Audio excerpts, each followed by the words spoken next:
Good day to you. My name is Keith. Welcome to my channel, Knowledge for Dummies. So today we're going to talk about the topic Tips to Finish Postgraduate Study by Research Faster.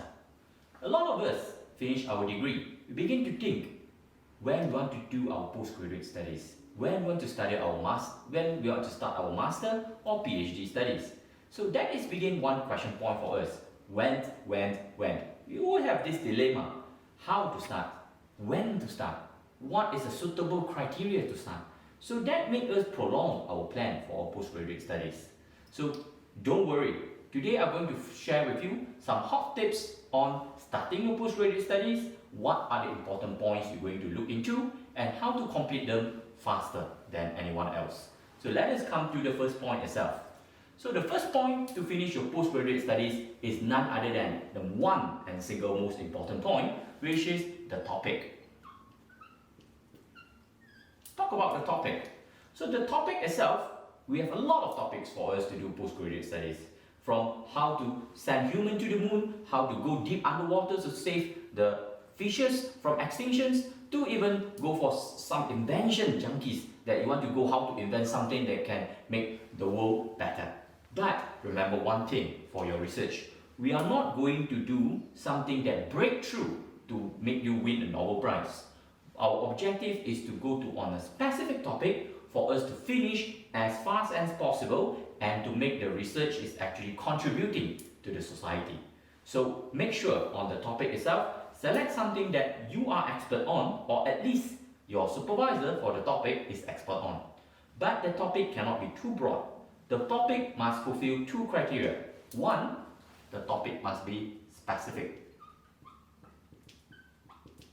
Besides making it specific, you also want the topic to be as narrow as possible.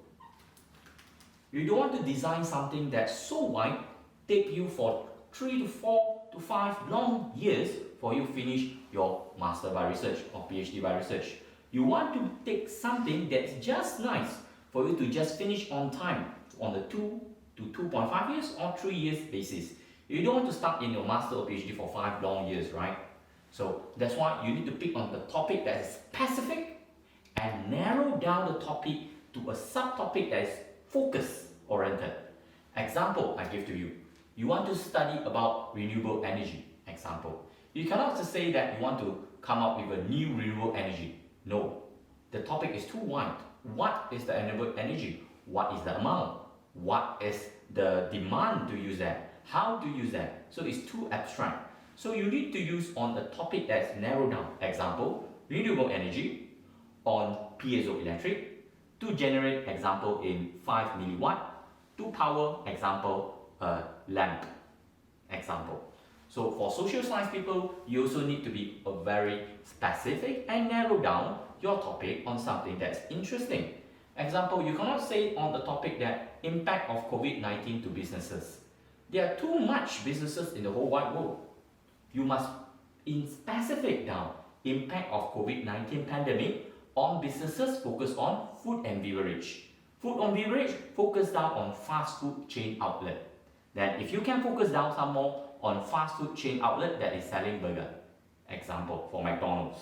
So you need to be specific so that your scope that you cover is not too wide, it's narrow enough and just to able to make you to focus on that. So focus on a topic that is specific and narrow down. Do not go for a topic that's too wide unless you want to win a Nobel Prize this year. So second thing is you must choose a topic that the output it is quantifiable. Quantifiable or something that is observable. What does it mean? Quantifiable means something that you can measure.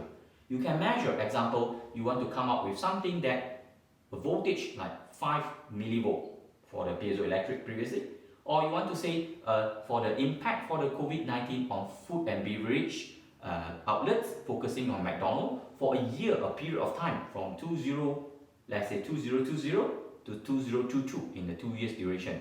You want something that is quantifiable. Your end objective is something that can be measured, something that people cannot argue with you on your result. You don't want the result that is too abstract, people can come argue with you.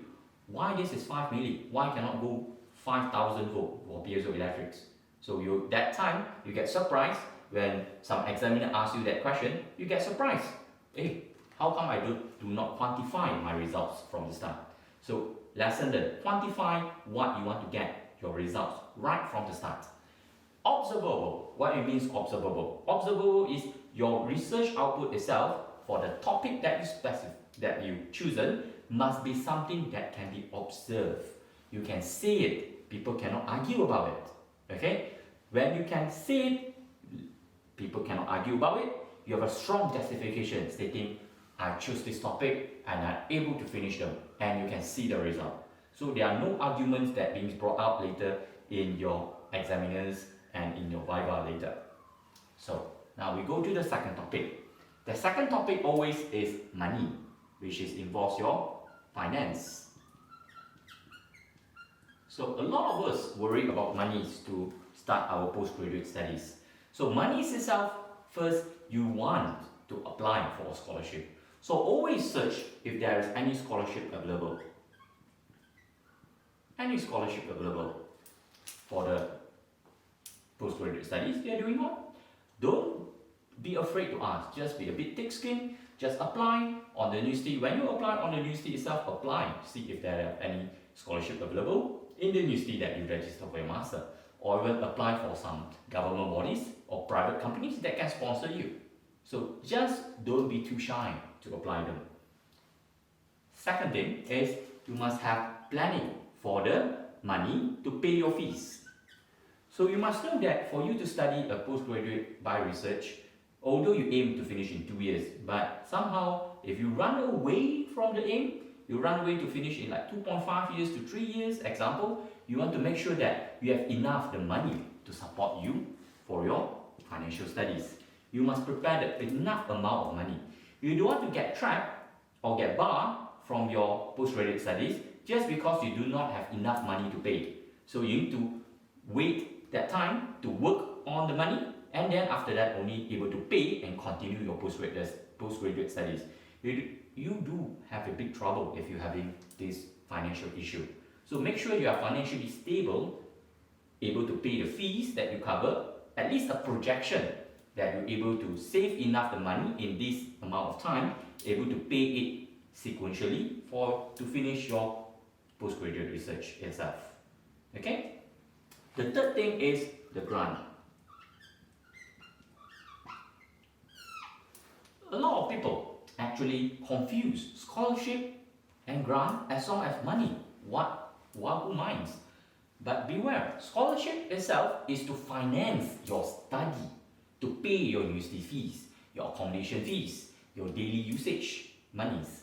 But grant itself is the amount of money that is being poured into your projects, your research, to finance your research, to buy items, your apparatus for your research. Example, like you want to buy some hardware or software. A lot of us do research. We need undeniably a lot of hardware and software. So where you want to get them? So before you start your postgraduate journey, just approach the university itself to ask, do you have the appropriate hardware to start your research? Do you have the appropriate software to start your research? You do not want to end up with a scholarship running, registered, you go to a lab, only you have a table and a chair and no computer even for you to start your research. That time you will suffer because you do not have the right apparatus to start your research. So you'll be lost during the first few months to not know what to do. So before you end up in that condition, make sure you have the right amount of grant from the supervisor or your co-supervisor to help you to start your research. Then after that, number 4 is the facility. The facility from the universities that you registered, from the institution that you registered. So you must look into the facility that is provided by the institution. Do they provide adequate expertise to help you? The amount of academic staff that is relevant to the topic you registered to help you? You must also look into, do they have extra facilities like lab facilities, some equipment facilities, library facilities, able to provide some journal publication fees for you to help you when you finish your postgraduate studies and you're about to ready for your publication for your results. So facilities is very important. So make sure they have the right facilities to help you and adequate facilities to help you on your postgraduate journeys. Next we go is number 5. So number 5 is you want to find a good supervisor and plus your co-supervisor for some universities which need co-supervisor together. So what it means a correct supervisor or co-supervisor? The first thing is your supervisor must be an expert in the field that you are choosing on your topic, so that this person here will be your mentor for the years that are coming when you are striving to complete the topic. He or she should be the person that able to lend you a helping hand to finish the postgraduate studies as fast as possible. You do not want to end up in the person that have no idea about what you are doing. They are not able to help you, so you end up working alone and you feel lost the ideas, lost the interest on the coming years. So that itself actually delay your graduation date. So find a person that is expert on the field of studies that you have endowed here in the topic. Okay, beside that, some points to consider is the person must be negotiable. What it means by negotiable? The person must be a friendly person, helpful and negotiable to help you. Example, if when you fix your topic, you find that after half a year doing the topic, you find that you are very stressful, you're unable to do the topic. Can the topic be fine-tuned a bit? Just to tune it to be the point or the objective can be changed a bit to a way that adapts to you and adapts to the current progress in your research. So your supervisor and co-supervisor should be someone that is negotiable. You don't want someone that is too harsh or too fixed on the title. If you're working on the title that you're not quite sure you can do it or not, but within the 6 months you find out there's not much expert in this field. You do not know how to start even. So is the supervisor and the co-supervisor enough friendly and helpful to help you to change the title or alter by a bit to make your life easy? So negotiable is one important point for you to find in the supervisor and co-supervisor. Later, you also must make sure that both of them has a good relationship. What it means by a good relationship means that, sorry to say, the supervisor and co-supervisor are not enemy in their company. You don't want to end up in the postgraduate studies that you are stuck between your co-supervisor and supervisor war, the Cold War that happened between them. You don't want to have a thesis that is submitted to a supervisor, they corrected them, after that go to the co-supervisor, they say no, it is a bad thesis. Then you submit to your co-supervisor, you correct them, then go to a supervisor, they ban them. So you end up in an endless kind of war between both of them, which have one result is you are suffering in the between as a victim. So make sure that the supervisor and co-supervisor that you choose are somehow in a good relationship. If they are not a best friend, at least they are not an enemy between each of them. Okay? Then after that, the 6th one is plan your time for your research. Put a Gantt chart, put a timeline, put a milestone to set in the period of the years, example like 2 years, what you want to achieve month by month. From there, you know what to do. So we humans are something that is very special. When we put something fixed, we will chase for the objective. If you don't fix a milestone for you to achieve in a specific period of time, you will delay the milestone. That's why you keep delaying and keep delaying and keep delaying. Non-stop. For years you are going to delay just a few milestones to complete your postgraduate research. So the key word is set your Gantt chart, what you want to do with the milestone, what you want to achieve. Okay, but set them in a very practical manner, achievable manner. You know your partners of your project. You want them to be planned in the timeline that fits you. But if let's say the studies give you a 2 years time, you have no choice to fix in a 2 years time. But you must keep achieving your milestone. Month by month, with the accumulation of the milestone, only you can complete your postgraduate studies. Next is, once you registered, once all this is set, you have registered, you have walked in to register for your postgraduate studies. So the first thing, what you need to do, the first thing is, you need to finish your proposal defense. So every one of us that do postgraduate studies, somehow certain institution will require you to set a proposal defense. So what it means by proposal defense, you must set a topic, you must write some information about this topic and defend the proposal, the proposed topic in a body of committees of academicians.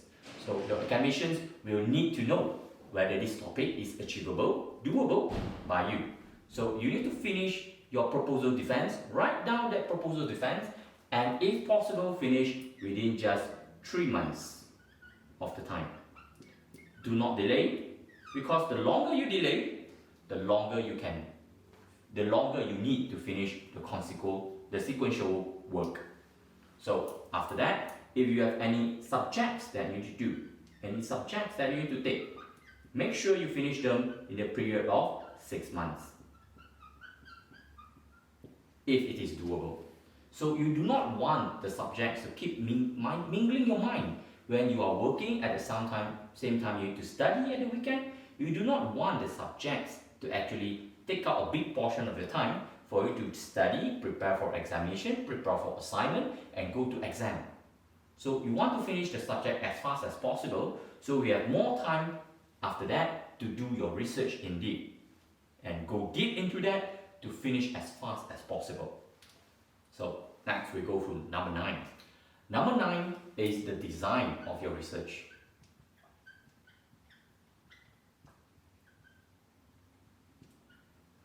So what does it mean by design of your research? So the design of your research, first you must have a mindset that you need to focus the research design, how you carry out your experiments, how you carry out your investigation or your survey to be publicized. You need to have a publication minded that your research must be publicized later for the publication. So you must set a mindset that it needs to be published from the very start moment you do your research. So a result that needs to be published, you must set what are the related parameters. You must know what are the related parameters that is affecting your research.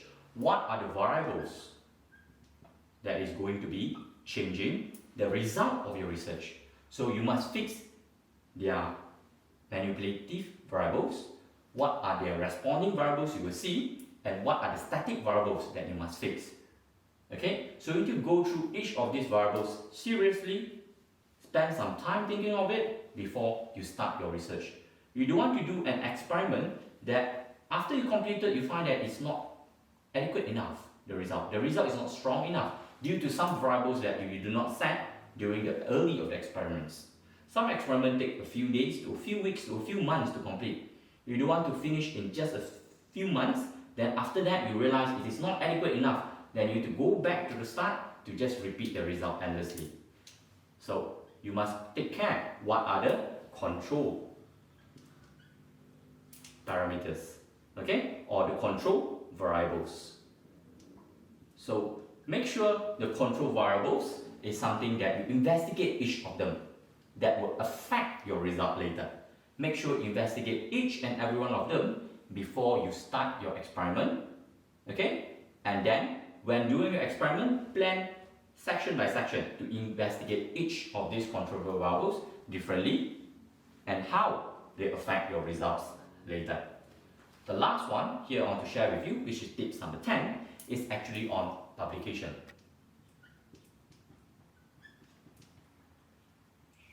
a lot of us begin to asking where we want to publish, how we want to publish. A lot of universities demand us to publish for Scopus Tier 1, Tier 2 journals, Web of Science, the Tier 1, Tier 2 journals. A lot of us begin to think how we can write a good journal that is so impactful, able to publish in the Tier 1, Tier 2 journal. The answer is be specific. Okay, when you want to publish in the Tier 1 or Tier 2 journal itself, you must be specific. Target a journal that is according to the requirements set by the universities to be a Tier 1, Tier 2 Scopus or Web of Science, or any kind of publication journals that is accepted and approved by the university, the most importantly. Okay, after you targeted them, then you must go specific. Go to study that specific journal, what are their writing style that is needed, what are the format that is needed. So go to the internet, type the journal that you want to send, and then observe the journal.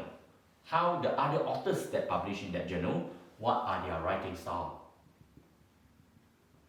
How do they write a good journal? What are the language, the writing skills, the style they use, how they publish the whole thing in a writing manuscript that is so complicated, but published in a good manner that the audience read, they can understand.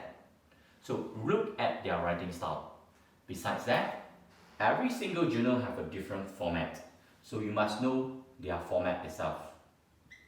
Okay, so to avoid rejection from the publications, focus on the format. You must know the format of the journal itself. So whenever you write, it is according to the format that they want. So once you send, there will be very less rejection. At least some minor correction, but not rejected immediately. So know their writing style, know their format. And then focus less on conference papers. Focus less on conference. So why I would say focus less on conference? Because conference paper, they are impactful, but they are less impactful than journal themselves. What you want to score for your publications is you just publish 1 or 2 good Tier 1 or Tier 2 journals for you to finish your master or PhD studies. You can publish like 10, 20 conference paper, but their impact is not that strong. So remember, always focus on journal first. Once you publish your journals, the leftover, only you publish a bit on the conference paper itself. This is for you to share your network in an exhibition or in a seminar that held by the conference, for you to share your information. But the one that is taking the highest impact is the journal, for you to graduate as fast as possible. Okay, so I hope that you like the video today. So if you like the video today, please give a like here and kindly please subscribe to our channel. So till next, I will share with you some videos on publications, how to select the correct journals to be published according to the topic you want, and how to write a good journal. Till then, we meet. Thank you very much. Sayonara and goodbye. See you again in the next video. I wish you like our video. This video is produced by AK Studios. We are eager to share with you new topics every week for our coming videos. If you have any topics to be discussed in future, drop a comment below. I'm Keith. I'm Avinesh. Thank you.